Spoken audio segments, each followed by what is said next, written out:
मयंक एक छोटे से गांव में रहता था एंड वो मिडिल क्लास फैमिली से बिलोंग करता था। गाइस हम मिडिल क्लास फैमिली भी नहीं बोल सकते हैं क्योंकि मिडिल क्लास फैमिली उसे कहा जाता है कि जिनके पास एक खुद का घर हो, जिनके पापा के पास एक अच्छी खासी नौकरी हो, जिनके पास एक पर्सनल कार हो, उसे कहा जाता है मिडिल क्लास। तो जो मयंक था उसके पास इन सब में से कुछ भी नहीं था। मयंक एक लोअर मिडिल क्लास फैमिली से बिलोंग करता था एंड वो एक छोटे से गाँव में रहता था एंड उसने अपनी 12th क्लास अपने गाँव से ही कम्प्लीट कर लिया था एंड वो फिर अपनी बाकी की पढ़ाई कंटिन्यू करने के लिए इंदौर आ जाता है। लेकिन जब वो इंदौर आता है तो वो वहाँ पे उस टाइम किसी को भी नहीं जानता था, तो वो वहाँ पे रहने के लिए एक अच्छा खासा कमरा, एक अच्छा खासा फ्लैट ढूंढता है। लेकिन काफी ज्यादा ढूंढने के बाद मयंक को एक फ्लैट मिलता है। लेकिन जब मयंक उस फ्लैट को देखने के लिए जाता है तो मयंक के होश उड़ जाते हैं क्योंकि वो जो फ्लैट था उस फ्लैट के अंदर एक नहीं बल्कि दो कमरे थे, एक बड़ा सा हॉल था, एक kitchen, latrine, bathroom and Mayank को वो फ्लैट बहुत ही ज्यादा सस्ते में मिल रहा था। तो मयंक बहुत ज्यादा खुश हो जाता है कि मतलब इतना महंगा फ्लैट वो भी उसको इतने सस्ते में मिल रहा है। भाई कोई भी खुश हो जाएगा अगर किसी को भी इतना महंगा फ्लैट वो भी इतने सस्ते में मिल जाएगा तो ऑब्वियसली बात है हर कोई खुश होगा। तो जो मयंक था वो भी बहुत खुश हो रहा था। लेकिन उसी टाइम उस फ्लैट का जो ऑनर था उसने मयंक को इस फ्लैट को इतने कम रेट में देने के लिए एक शर्त रखी। उस फ्लैट का जो ऑनर था उसने मयंक को, उस फ्लैट के अंदर 2 कमरे थे तो दूसरे कमरे को खोलने के लिए साफ साफ मना कर दिया था।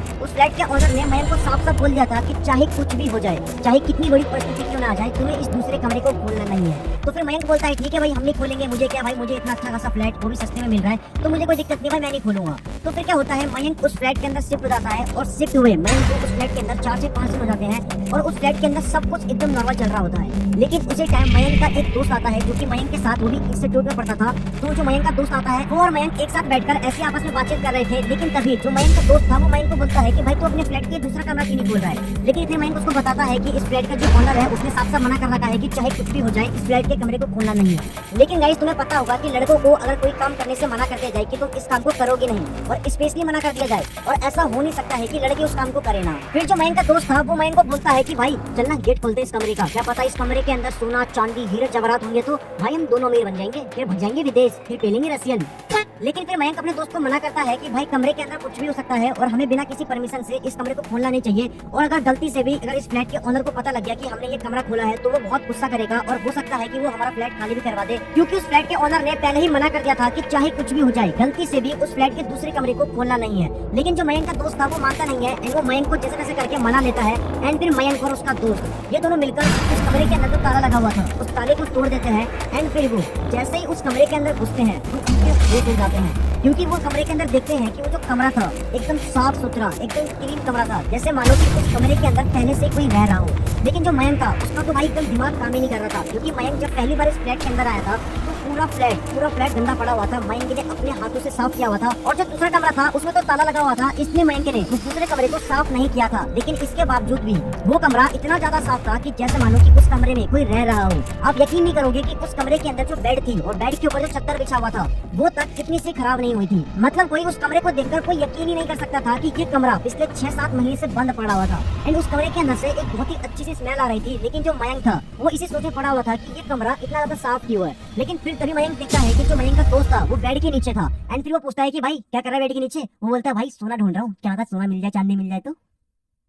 फिर मयंक अपने दोस्त को लेकर कमरे से बाहर आ जाता है एंड फिर वो उस कमरे के अंदर कुंडी लगा देता है क्योंकि उन्होंने उस कमरे में जो ताला लगा हुआ था उसको तो तोड़ दिया था। मयंक सोचता है कि कोई बात नहीं, जब वो बाहर जाएगा तब वो बाहर से ताला खरीद कर लाएगा एंड वो उसमें लगा देगा एंड फिर जो मयंक का दोस्त था वो अपने घर चले जाता है। लेकिन कुछ दिन के बाद से मयंक के साथ घर में एक चीज होने लगी कि जब वो रात को सोता था करीब रात के 12 बजे उसी कमरे से जिस कमरे को खोलने से मना किया था उसी कमरे का कोई दरवाजा बार बार नॉक करता था एंड उसी कमरे से किसी की चलने की आवाज आती थी।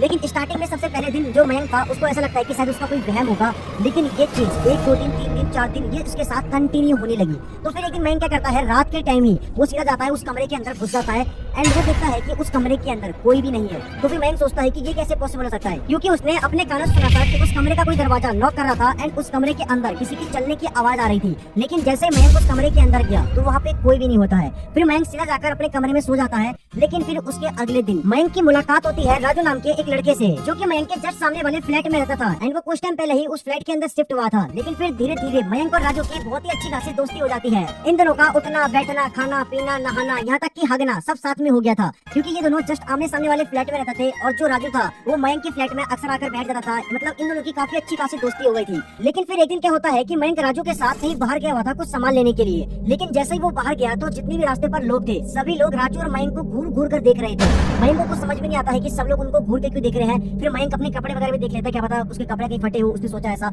लेकिन उसके कपड़े एकदम नॉर्मल थे, लेकिन फिर भी सभी लोग मयंक और राजू को घूर घूर कर देख रहे थे। मयंक को कुछ समझ में नहीं आता है एंड वो अपना सामान लेकर घर पर आ जाता है। लेकिन फिर मयंक जब भी राजू के साथ कहीं पे भी बाहर जाता था तो हर कोई राजू और मयंक को घूर घूर कर देखते रहते थे। मयंक राजू से पूछता भी है कि भाई हमें घूर क्यों रहे हैं, लेकिन फिर बोलते कि छोड़ना, हमें क्या मतलब, हम चलते हैं। फिर मयंक राजू के कंधे पर हाथ देकर एंड ये दोनों बातचीत करते हुए अपने घर पे आ जाते थे। लेकिन एक दिन क्या होता है कि राजू मयंक के कमरे में बैठा हुआ था एंड जो राजू था वो मयंक से पूछता है कि तू इस दूसरे कमरे को खोलता क्यों नहीं है। तो फिर मयंक राजू को बताता है कि फ्लैट के ओनर ने मना कर रखा है इस कमरे को खोलने को। एंड फिर ऐसी बात चल रही होती है, तभी मयंक राजू को बताता है कि इस कमरे से रात के टाइम करीब 12 बजे अक्सर किसी का दरवाजा नॉक करने की, किसी की चलने की आवाज आती है। लेकिन जो राजू था वो बोलता, पागल है क्या, जब इस कमरे के अंदर कोई रहता ही नहीं है तो फिर दरवाजा नॉक करने की, किसी के चलने की आवाज कैसे आ सकती है। लेकिन जो राजू था वो इस बात पर बिल्कुल भी यकीन नहीं करता है। फिर मयंक उसको बताता है, लेकिन फिर भी राजू इस बात पर यकीन करता ही नहीं है। तो फिर मयंक उसको बोलता है कि भाई तो एक काम कर, आज रात को तू मेरे फ्लैट पे सो जा एंड मैं तुझे सुनाऊंगा कि सच में इस कमरे के अंदर से किसी की दरवाजा नॉक करने की, किसी की चलने की आवाज आती है।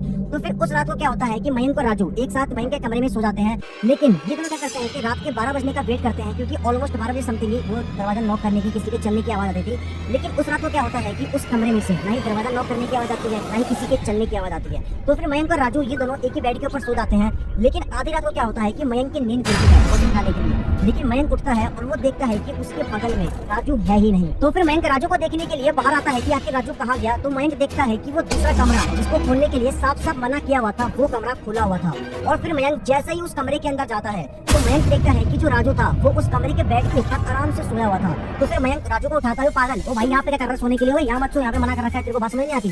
तो फिर जो मयंक था वो राजू को उठाकर बाहर लेकर आता है एंड जो राजू था वो बोलता है कि भाई मैं नहीं आ रहा इस कमरे से बाहर, मेरा इस कमरे में लग गया दिल। फिर मयंक राजू से पूछता है कि तू इस कमरे में कैसे चला गया। तो फिर राजू था वो बताता है कि जब तू सो गया था तब उस कमरे से किसी की नॉक करने की एंड किसी की चलने की, जैसे कि तू बता रहा था, मुझे आवाज आती है एंड तू सो चुका था। मैंने सोचा कि तो क्या डिस्टर्ब करूं एंड मैं खुद चला गया उस कमरे में देखने के लिए। एंड मैं जब गया तो वहाँ पे कोई भी नहीं होता है। एंड फिर अगले दिन सुबह होते ही जो मयंक था उस सोसाइटी के सिक्योरिटी गार्ड के पास जाता है एंड वो उनको जाकर सारी बातें बता देता है कि रात के टाइम उसका कोई दरवाजा नॉक करता है, उसके कमरे के अंदर से किसी की चलने की आवाज आती है। तो फिर सिक्योरिटी गार्ड बोलता है कि अरे तुम मजाक क्यों कर रहे हो, जब तुम्हारे अलावा कमरे में कोई रहता ही नहीं है तो फिर किसी और की चलने की आवाज कैसे आ सकती है। तो फिर मयंक सिक्योरिटी गार्ड को बोलता है कि अगर आपको यकीन नहीं है तो मेरे फ्लैट के जस्ट सामने राजू नाम का एक लड़का रहता है, आप उससे भी पूछ सकती हो क्योंकि उसने भी ये आवाजें सुनी है। तो फिर सिक्योरिटी गार्ड बोलता है कि कौन राजू, एंड तुम जिस फ्लैट की बात कर रहे हो ना, तुम्हारे सामने वाला फ्लैट पिछले 6-7 महीनों से बंद पड़ा हुआ है। फिर मयंक बोलता है कि अरे नहीं, अभी कुछ टाइम पहले ही तो राजू नाम का एक लड़का उस फ्लैट के अंदर शिफ्ट हुआ है। तो फिर सिक्योरिटी गार्ड बोलता है कि अरे तुम क्यों मजाक कर रहे हो यार, वो फ्लैट पिछले 6-7 महीनों से बंद पड़ा हुआ है। तो फिर मयंक बोलता है कि अरे यार राजू नाम का एक लड़का अभी कुछ टाइम पहले ही शिफ्ट हुआ है। तो फिर सिक्योरिटी गार्ड बोलता है कि कौन राजू।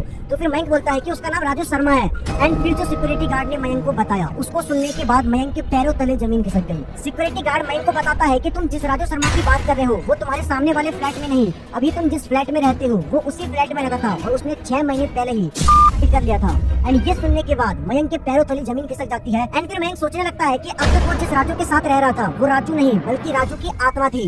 एंड फिर तभी मयंक को याद आता है कि जब भी वो राजू के साथ कहीं पे भी बाहर जाता था तो सभी लोग मयंक को घूर घूर के क्यों देख रहे थे, क्योंकि जो राजू था वो सिर्फ मयंक को ही दिखाई देता था। तो भाई जाहिर सी बात है, अगर तुम रास्ते पर किसी के चलने पर हाथ देके चल रहे हो, किसी से बात कर रहे हो जबकि तुम्हारे बगल में कोई भी नहीं है, तो हर कोई तुम्हें घूरेगा ही घूरेगा। तो फिर उसके बाद जो मयंक था वो सीधा अपने कमरे में जाता है, अपने फ्लैट में जाता है। एंड जैसे वो फ्लैट के अंदर घुसता है तो वो देखता है कि दूसरा कमरा जिसको खोलने के लिए मना किया हुआ था वो कमरा खुला हुआ था। एंड जैसे मयंक उस कमरे के अंदर जाता है तो वो देखता है कि राजू उस कमरे के बेड के ऊपर बैठकर रो रहा था। एंड वो रोते रोते मयंक को बताता है कि हाँ, आज से ठीक 6 महीने पहले मैंने कर लिया था, क्योंकि मेरे घर वाले चाहते थे कि मैं एक डॉक्टर बनूं, लेकिन मेरे घर वालों के पास इतना पैसा नहीं था कि वो मुझे एक डॉक्टर बना सके। लेकिन इसके बावजूद भी उन्होंने मेरे ऊपर पैसा लगाया, गाँव के खेत वगैरह बेचकर मेरे ऊपर उन्होंने इतना पैसा खर्च किया, लेकिन मैं उनके सपनों को पूरा नहीं कर पाया। मैं नीट के एग्जाम में फेल हो गया। एंड मैं उसके बाद अपने घर वालों को क्या ही मुंह दिखाता, एंड किसके डर से उसके घर वाले क्या बोलते, उसके घर वाले उसको मारते। एंड वो इस डर से उसने उसी कमरे की पंखे पर लटक कर। तो फिर राजू मयंक को बोलता है कि भाई तू मेरा बहुत अच्छा दोस्त है, मैं तेरे बिना नहीं रह पाऊंगा एंड मैं तुझे अपने साथ लेके जाऊंगा, तू चल मेरे साथ। तो फिर जो मयंक था वो बहुत ज्यादा डर जाता है। एंड फिर उसके अगले दिन ही मयंक अपने घर के अंदर एक पूजा रखता है और फिर उस पूजा के बाद जो राजू की आत्मा थी उसको शांति मिल जाती है। एंड जो मयंक था वो बहुत ज्यादा खुश हो जाता है कि फाइनली उसकी दोस्त की आत्मा को शांति मिल गई। और इसीलिए कहते हैं कि पेरेंट्स को अपने बच्चे के ऊपर पढ़ाई को लेकर या फिर किसी भी चीज को लेकर इतना ज्यादा प्रेशर, इतना ज्यादा दबाव नहीं बनाना चाहिए कि कल को अगर उनका बच्चा फेल भी होता है या फिर गलती से कोई गलत काम हो जाता है तो इन छोटी मोटी चीजों की वजह से उनके बच्चे को अपनी जान गंवानी पड़े। देखो मेरा तो ये मानना है कि बच्चा जो बनना चाहता है उसको वही बनने देना चाहिए। अगर ये वीडियो कोई पेरेंट्स देख रहा है तो प्लीज इस बात को समझने की कोशिश करना। एंड गाइस सच में ये स्टोरी काफी ज्यादा इमोशनल थी। एंड लास्ट में जाकर जब मैंने सुना था तो सच में मैं भी काफी ज्यादा इमोशनल हो गया था। एंड गाइस रात काफी ज्यादा हो गई है स्टोरी को बताते बताते। एंड फाइनली अब जाकर हमारी स्टोरी खत्म हुई है।